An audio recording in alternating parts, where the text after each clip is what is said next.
बोलिए भारत माता की। भारत माता की।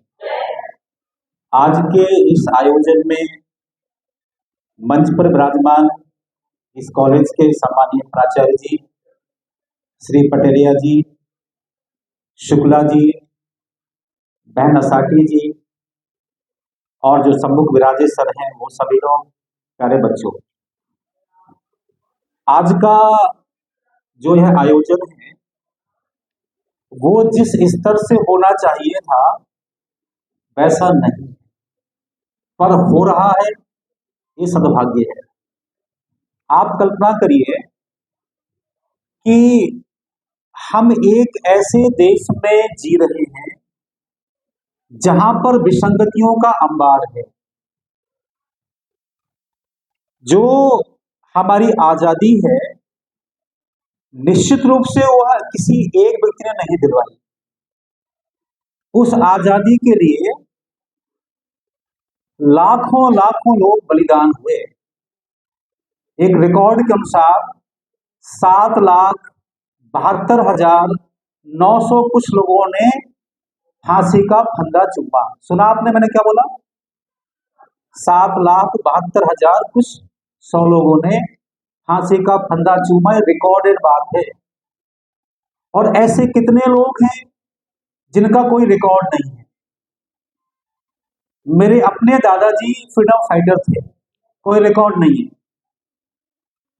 ऐसे हर गांव शहर में लोग जब जागृत हुए तब कहीं हमें आजादी मिली। और हमने क्या कर दिया? क्षमा करेंगे जो मैं बोलने वाला हूं। दे दी हमें आजादी तूने खड़क बिना ढाल, साबरमती के संत तूने कर दिया कमाल। मतलब यदि ये सच है, यदि हमारे भारतवर्ष को आजादी मिली है बिना खड़क और डाल के, इसका मतलब क्या हुआ? 7,72,000 जो बाकी के लोग, उनने क्या किया?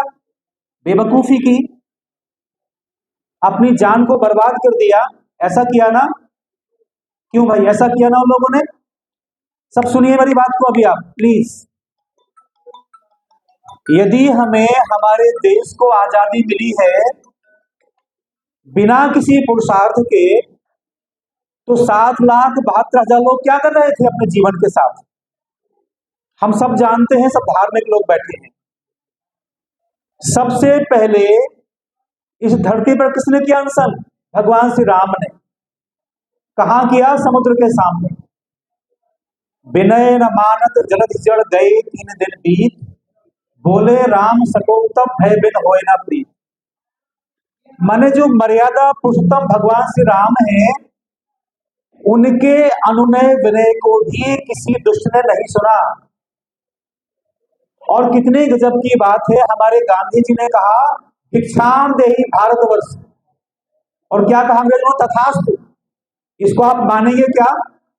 अरे बोलो सही, मानेंगे क्या इस बात को आप लोग? नहीं मानेंगे। भगवान श्री कृष्ण गए थे शांति प्रस्ताव लेकर के धृतराष्ट्र के पास, उन्हें माना क्या? नहीं माना। और हमें क्या पढ़ाया गया कि हमारे देश के एक महात्मा ने कहा कि हे अंग्रेजों, बहुत हो गया, हमें हमारा देश दे दीजिए, और उन्हें दे दिया। कितना बड़ा मजाक है हम सबके सामने।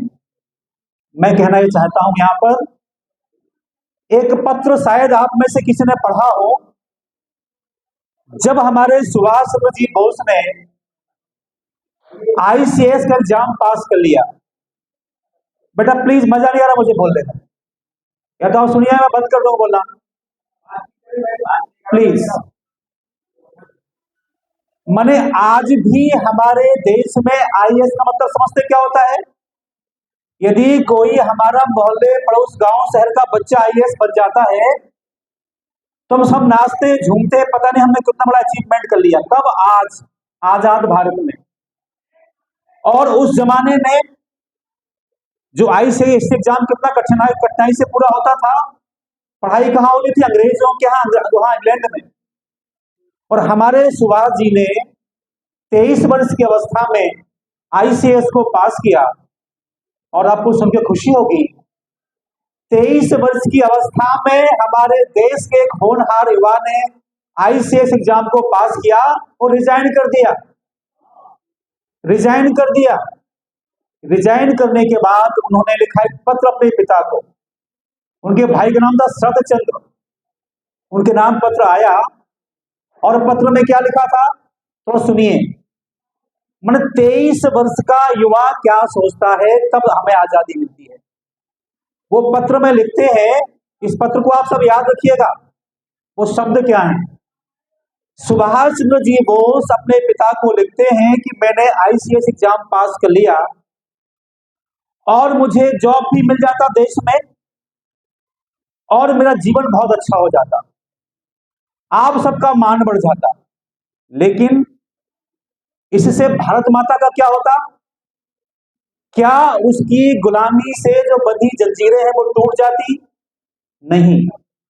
उन्होंने कहा मुझे भली प्रकार से मालूम है कि मेरे केवल पुरुषार्थ से